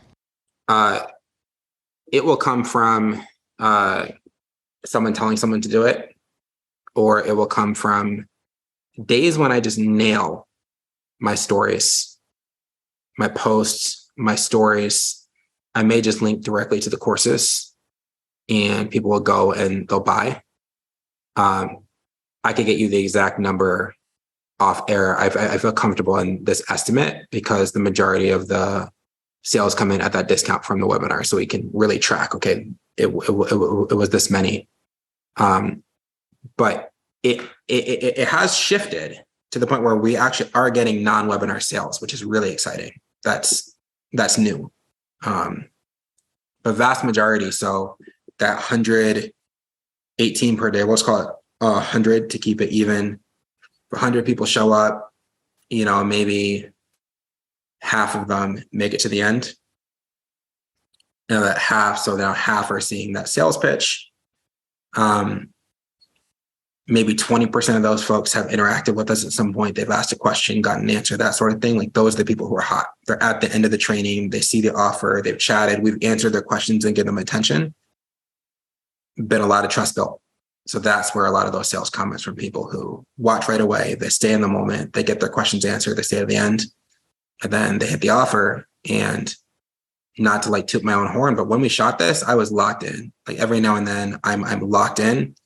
That 10-minute sales pitch, no cuts, no edits. I just went. And so I think people get to that point and it's very compelling to say, you know what? You saw the quality of this training. You see that I'm not cutting corners. You see that I'm committed to quality. The courses are even better. So if you can think of something else, someone else is going to provide you more value, go for it. But if you're looking for step-by-step, the most support, I got you covered right now, 3 days. It's a strong sell. How many times have you redone your webinar? Since the beginning? Yeah, since the beginning. Like some people will just put a webinar out there as like their first version and it's like quote unquote good enough. So they never update it. And I'm curious to know how significantly you think your entire business would be if you hadn't iterated your webinar so many times. I'd say probably like 12 times, maybe. Goodness gracious. I didn't know it was near that many times. Maybe more. I mean, a lot of them are small and some are big. So when you and I were working together, I had 3 videos. I had 3 webinars and it was depending on stage. So first I had like just a quiz, then I had like a webinar, then I had a quiz leading to a webinar. The quiz matched you to one of the 3. And I'd done all the video myself, all the editing myself. It took, each time I say it probably took a week because it'd be one of our coaching calls. And then I have like a week to get it together. And so I'd be working, editing, shooting. And then I went from the 3 to 1. And then eventually we did the 1, but recorded. And since we did that, where we recorded the webinar, it's been pretty much the same, but we still tweak. So we tweak the interactions and what pops up. We've tweaked the discount. We've had to tweak some of the slides to match the discount. We've done 1 day, we've done 1 hour, we've done 3 days. So lots and lots of small tweaks, lots of fine tuning. I will very likely have another webinar in the near future for older kids who may not be starting at that basic sound level, but actually says, maybe a little bit more context, what they're learning in school and what the next steps are. But the point is for me not to finish a webinar and have a webinar to have one. It's to make money from it. And so that's why I've been so focused on the conversion rate. And if I can tick it up, I'm going to. But we've been sitting happy with some version of this webinar for a couple of months, with just kind of a few tweaks here and there. At 118 views today, probably even higher on the opt-ins, like you'll grow an email list very, very quickly that way. So once somebody goes through the initial evergreen webinar sequence, they don't buy or unsubscribe. Are you kind of repitching them the webinar every so often, or are you just relying on the email marketing and then possibly they'll buy it at the full price from your website? How are you handling those folks? I would say it's a work in progress. We have a couple different email sequences, but the kind of main ongoing one, keep people warm, provide value, nurture the relationship, is something that we are working on and figuring out, and haven't really been able to figure out what content to provide in what format in a way that gets opens and clicks. We tried like a newsletter kind of format with like 3 or 4 different things to click. That bombed. So far, simple 2 or 3 paragraphs, maybe 2 paragraphs with like 1 link has done the best. But that's really a lot of the work I'm doing with Kyler and his agency, is the email marketing stuff, because I don't think we're getting an incredibly high return out of people after they've gone through the webinar. It's almost like I've wrung the rag, like I've made my strongest, best pitch. I've given the biggest discount, and that person is kind of done. Which the positive is, I get a lot of sales up front. I think the negative is I don't get many on the back end, because I've kind of gone all in their first maybe 30 minutes interacting with me and my brand. 2 questions left for you. First one is, let's say we do this again in 1 year. It's January 2024, and you're looking back on the past year. What kind of things do you think you're telling me about your business 1 year from now? What's the second question? Is it easier or harder?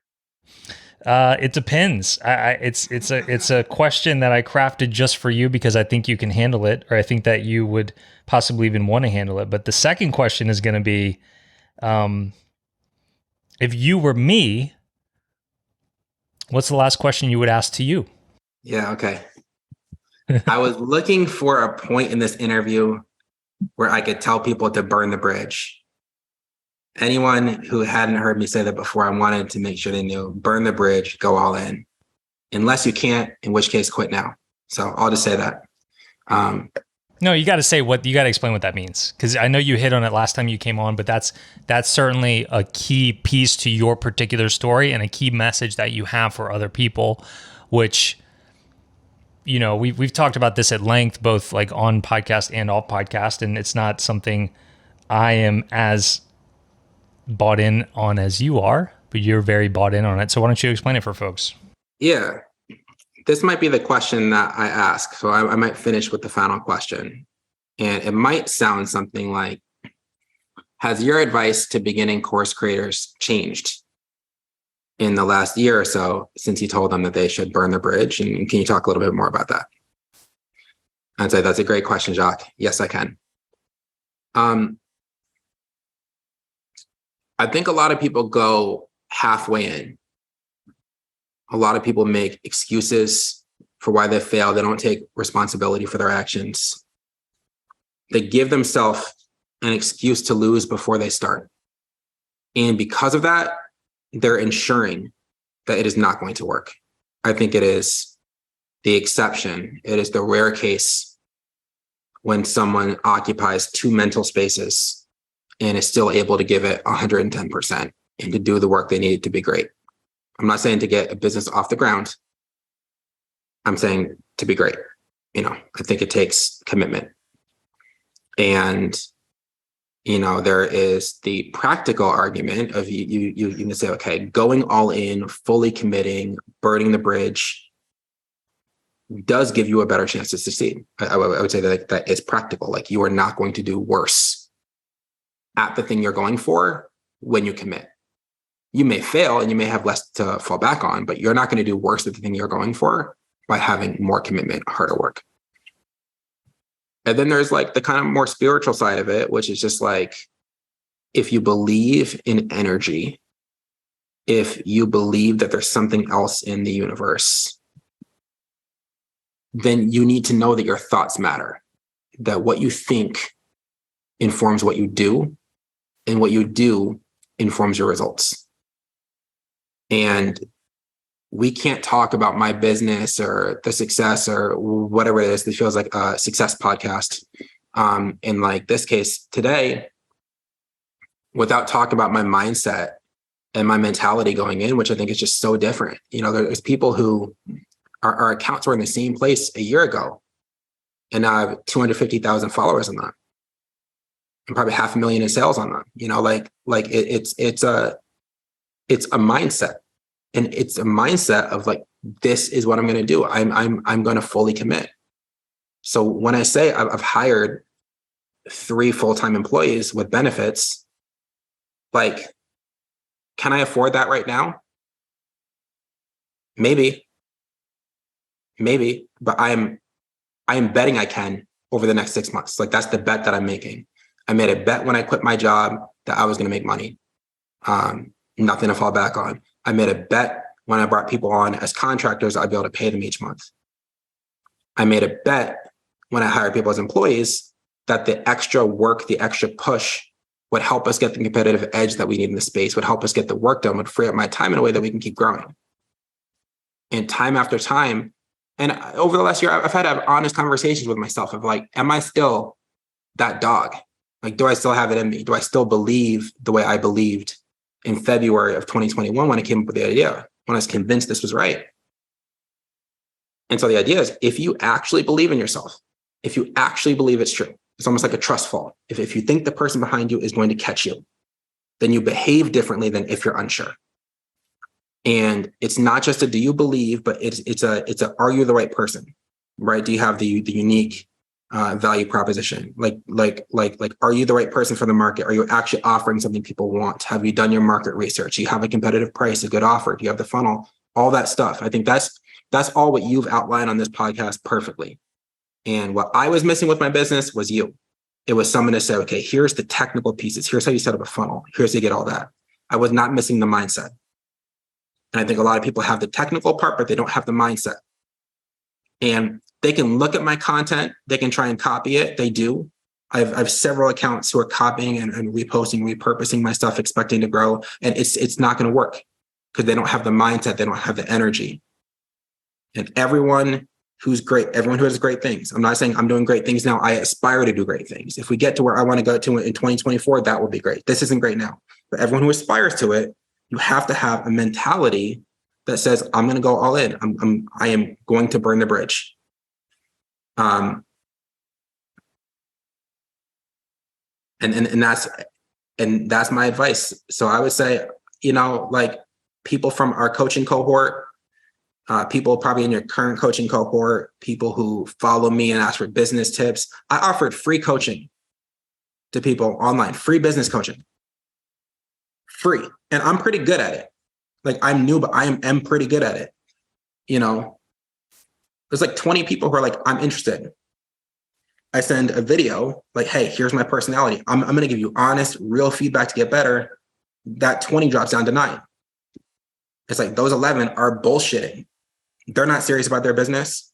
That 9 drops down to 3 who are actually doing the work.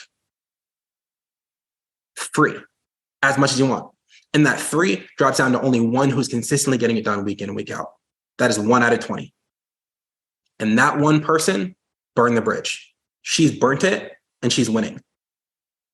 But if you're not ready to be that 1 out of 20, quit now. Quit now. Because why do it? And I would wager when you started Piano in 21 Days, there was a little bit of a dog in you. There's a little bit of that fight because you're out of the startup mode, You've made it and you live the life that everyone dreams of, but you didn't get there accidentally. There's hard work. And I know that you like our visions are different, but you've got that same ability to think really critically, to analyze, to figure out what it is, to keep obsessing over these details. Like, it takes, to me, it takes both. It takes some technical knowledge. It also takes a mindset. And I think a lot of people don't have the mindset and the ability to bet on themselves and then to follow it up with action. I think that's well said. I do go through seasons, that. Like, I'm 10 years in, you're 2 years in, I guess. Now you're about to hit 2 years in. And the intro to the Pat Flynn podcast that I started listening to many years ago really resonated and resonates. Like, I don't know if you ever listen to the Smart Passive Income podcast, but he says something, every episode's like, put in the work now and then reap the benefits later or something like that. It's like, yeah, I certainly did put in a lot more work at different stages, and there could be a lot more grit and grind, down the road for me as well.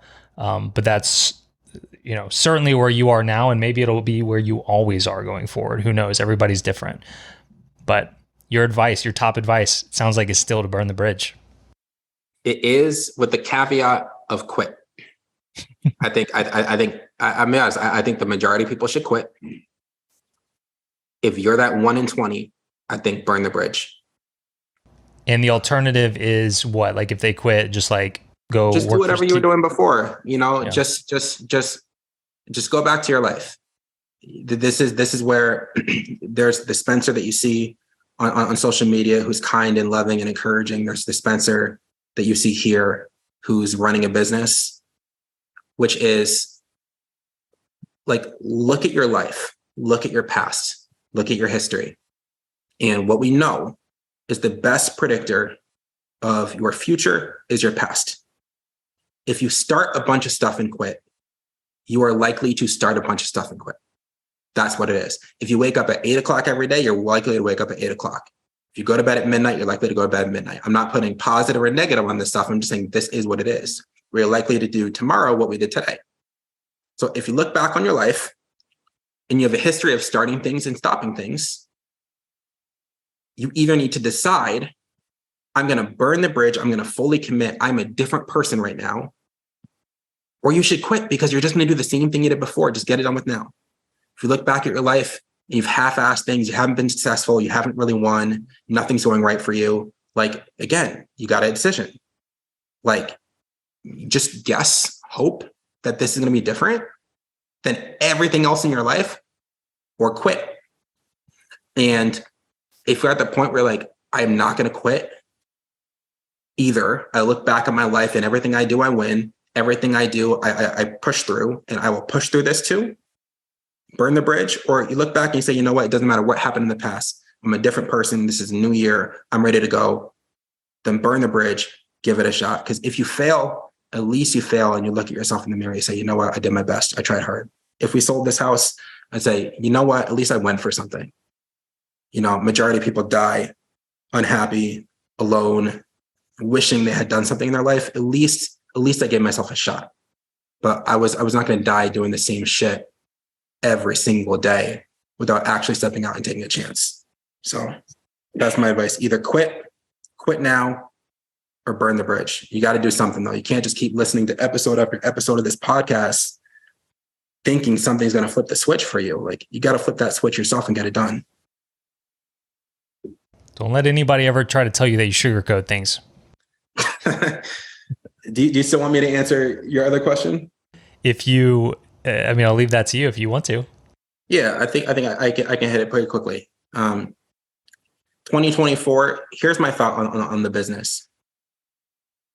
It feels like, and this isn't my analogy, I forget who said this or where I heard this, but I am kind of walking down a highway with a flashlight, and I can only see a little bit out in front of me at a time. I don't see the whole picture. All I know is on the other end of that highway is the best beginning rating program in the world. I don't know how far away it is. I don't know when the different pieces are going to fall in place. I only know what's in front of me. And so right now, we just improved our flashcards. We're working on this behavior course. I have a behavior course now as a bonus for the reading. It is good. What we're missing is going into families' homes and showing the before and after. So we're going to add a real before and after behavior thing. And it's going to be unlike any behavior thing that exists. I can see that with the flashlight. But as we get started, the course might change. It might adjust. We might pick up on stuff. I know that we need books. So I'm getting quotes right now. We're working on storylines. I've done my market research. We're getting the book stuff together, but we're pushing forward there. And I've got my whole team coming to town for a retreat this weekend. We're going to talk through big picture stuff. But that's what I can see. And 2024, I don't know how many of those pieces will have fallen into place. I know that some of it will. But if we talk a year from now, I should be able to say very concretely, we are several steps closer to the final product, the final version of Toddlers Can Read. Thanks, Spencer. It's been a pleasure as always. Thanks, for your honesty, transparency, for all the advice you're sharing with people. I think that some people aren't going to like to hear the build the bridge mantra, but I think everybody will appreciate your honesty. Yeah. I think it's, I'm listening to David Goggins' book right now, which if your audience is familiar with David Goggins, then it won't be a surprise that it's an influence.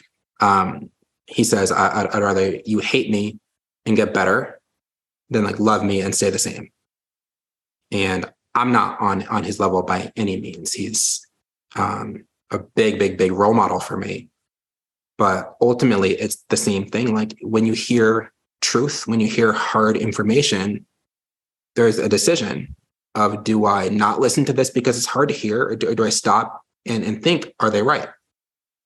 And I think with some of these hard truths is it right? It might be hard to hear. This might not be the right thing for you. But if it's right, then quitting might be your best decision.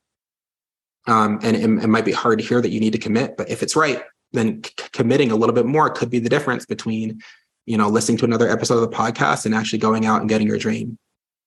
So I appreciate the chance to come on again and talk. I appreciate your advice and coaching as always. And I just want to say this: if people don't listen to you and follow what you do, they're crazy. Because I literally listened to you and your podcast alone, started my business, and it's been tremendously helpful. That's very kind of you to say, man. I appreciate it. Of course. All right. Well, certainly we'll stay in touch, and thanks again for being so generous with your time and advice here today. Of course. I look forward to it. Take care, man. Yep. Thanks again to Spencer for coming on and being so generous and just honest and authentic. Like I warned you, he would be in the intro here. It's always a pleasure catching up with him. So thank you to him, and thank you out there for listening here to another episode. You can find all the links and show notes to today's episode by going to oc.show/195. And hey, maybe you're listening to this and you have young children, and maybe you are a good fit to take some of Spencer's courses. Then once again, that's toddlersread.com. You can check it out. Check out his webinar. That's how you get the special deal on the bundle that has the urgency built into it. Or if you just want to check out how he's doing certain things, once again, his website is toddlersread.com, and on all the social platforms, he's Toddlers Can Read on the social platforms. And don't forget about the special deal with Kajabi. Head to everyclickkajabi.com, get a full 30-day free trial of Kajabi plus my course called Every Click Kajabi, where you will learn how to set up and run an entire course business using Kajabi. Even if you're not tech savvy at all, I run through every single click, every mouse click, every keystroke of setting up and running an online course business in Kajabi. So check that out, everyclickkajabi.com. That is going to do it here. Another episode in the books. We'll see you next time.